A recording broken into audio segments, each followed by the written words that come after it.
Imagine you're just walking down the street, enjoying the day, when out of nowhere the last person you expect to see shows up. Your rival, the same guy you've already knocked out in the ring. That's exactly what went down in the legendary clash between Mike Tyson and Mitch Green. But this fight didn't end in the ring. It went into the streets of Harlem, leaving chaos in its wake. Tyson handed Green a brutal lesson that night, nearly killing him. So what pushed this fight, settled in the ring, to explode into the streets? Let's take a look at the backstory of these two fighters before we break down what went down that day. And if you haven't subscribed yet, make sure you do for you to be updated whenever we upload new videos. When Mike Tyson was rising in boxing, people couldn't miss him. He was built like a butcher block, tough and solid with a look that could freeze anyone in their tracks. And he fought like a beast. Tyson's style was wild and exciting, like legends Joe Frazier and Rocky Marciano, but with even more speed and power. From the start, Tyson brought energy like a lightning bolt to the boxing world. The 1980s heavyweights were kind of slow, kind of boring, but Tyson, he was a breath of fresh air, a storm ready to strike. Right away, it was clear, this kid was close to unstoppable. People couldn't find a single weakness. He was like a tank that never took a hit. And Tyson's style, it was classic and gritty, like an old-school street brawler. Fans were hungry for big knockouts, and Tyson was the chef serving them up. He didn't waste time with soft jabs. From the first bell, he'd charge in, throwing punch after punch, swinging hard, aiming to destroy.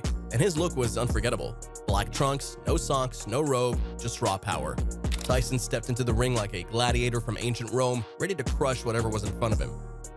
Boxing critics thought they had Tyson all figured out. He's just fighting nobodies, they'd say, calling him a bully who only took on weak opponents. And sure, during his first year as a pro, that was true. But then came 1986, when Tyson fought against Marvis Frazier. Tyson stepped into the ring, and almost in no time, Frazier was down. That knockout shut those critics up real quick. After just 14 months as a pro, Tyson had blasted his way up to number 8 in the heavyweight rankings. He was unstoppable. Just 17 days before his big fight with Mitch Green, he went the full 10 rounds against James Quick Tillis. This was his first time going the distance, and he won every round with ease. Critics started saying maybe he doesn't need to knock everyone out to win. However, Tyson's match with Mitch Green in 1986 made it the 6th time he would fight that year. Some experts began to wonder, could this young knockout machine handle bigger, tougher opponents? Could he keep up his incredible winning streak without knocking everyone out? But who exactly is Mitch Green? Mitch Green was a street-tough brawler with a record of 16 wins, just 1 loss, and 10 knockouts. And Green wasn't just any fighter. Standing a huge 6'5" and weighing in at 250 pounds, Green wasn't just tough in the ring. He was a certified street legend. Green's story was something right out of a crime drama. As a teen, he got into a life of crime, joined a gang, and quickly climbed the ranks. He called himself the king of New York street gangs.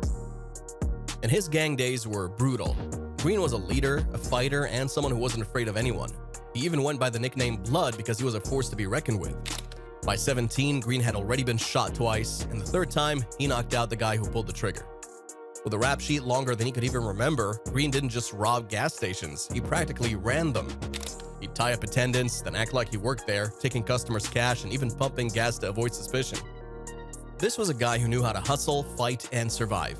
Tyson was stepping into the ring with a man who wasn't just a boxer, he was a full-blown street warrior. While Mitch "Blood" Green was building a reputation as one of New York's most feared street legends, he was also making waves in the boxing ring. With his towering frame, raw power, and a never-quit attitude, Green was a true heavyweight nightmare. He didn't just come to box, he came to hurt, and he didn't mind taking a few hits if it meant landing one of his own. In 1986, Green was ranked 1 spot above Tyson. He'd been calling Tyson out for months, filming himself training, trash-talking, and letting everyone know he wanted a piece of Kid Dynamite. Some of his clips even hit HBO.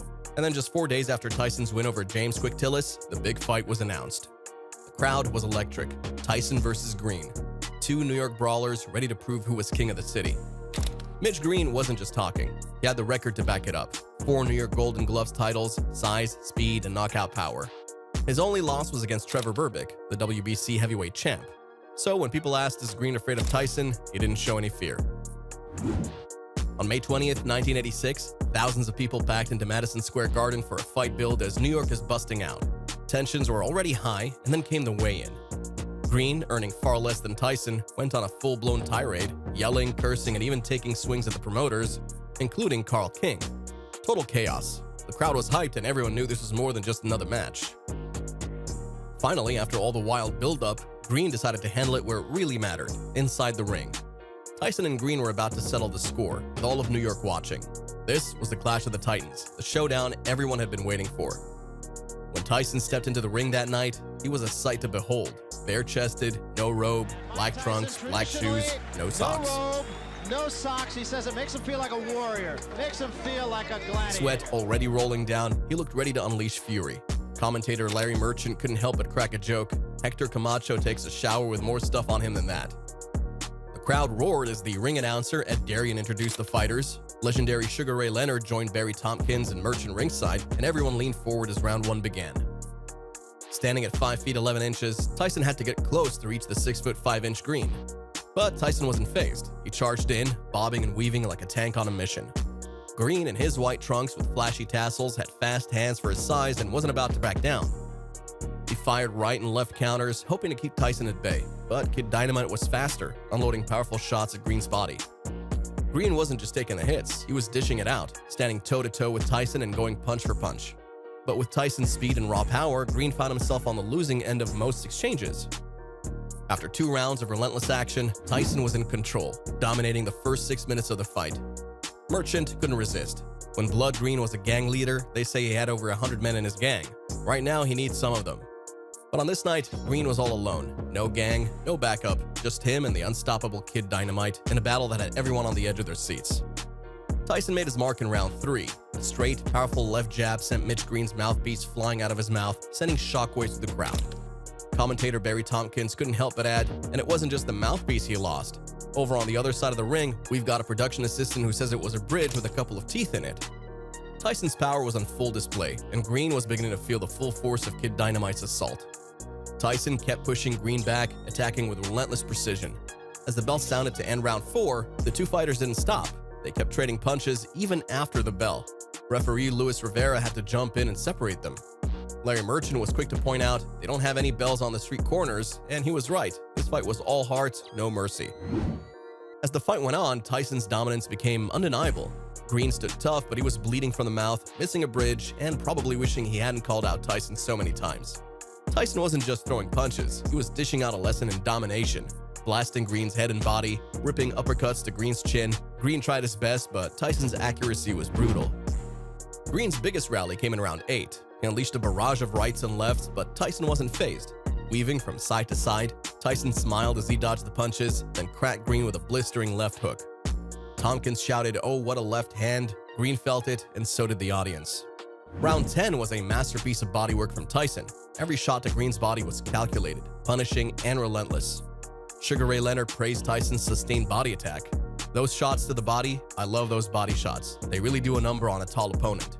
When the final bell rang, the judges scored it unanimously for Tyson. He remained undefeated. Standing tall, flanked by co-managers Jim Jacobs and Bill Caton, and trained by Kevin Rooney, Tyson was on his way to the top. After this fight, Tyson would go on to meet Trevor Berbick later that year and capture the heavyweight title. By August of 1987, Tyson had unified the title, solidifying his place as the baddest man on the planet. But the rivalry between Tyson and Green didn't end in the ring. In fact, 2 years after their initial fight, precisely 1988, another fight spilled onto the streets of Harlem at 4 a.m. This time it wasn't in the ring, but a confrontation turned physical. This time, it was a short and savage affair. Green was steaming mad. He felt cheated by promoter Don King and had been hoping for a big payback rematch with Tyson. But what he really wanted wasn't just a fight. It was a chance to teach Tyson a lesson, especially after Tyson had stepped into his turf in Harlem at 4 a.m.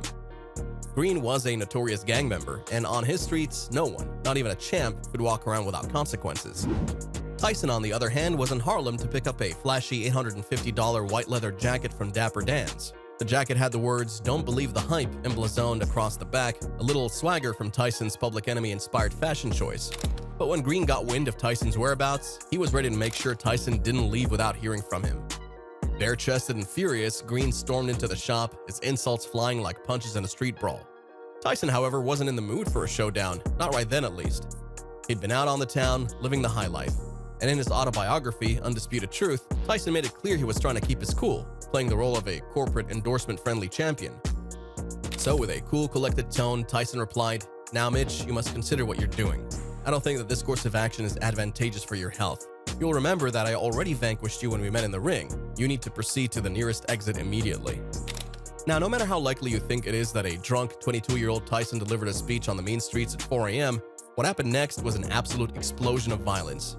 Tyson claims the altercation kicked off when Green tore his shirt pocket, and Tyson, not one to take a rip in his favorite shirt lightly, had to retaliate.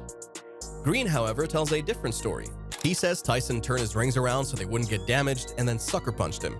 Either way, Tyson definitely landed the first punch, and let me tell you, he didn't stop there. Tyson, in his own words, recalls, "I was drunk and didn't realize he was high on angel dust, so he wasn't going to hit me back." Green was weaving and wobbling like a man on a tightrope, but somehow he wasn't going down.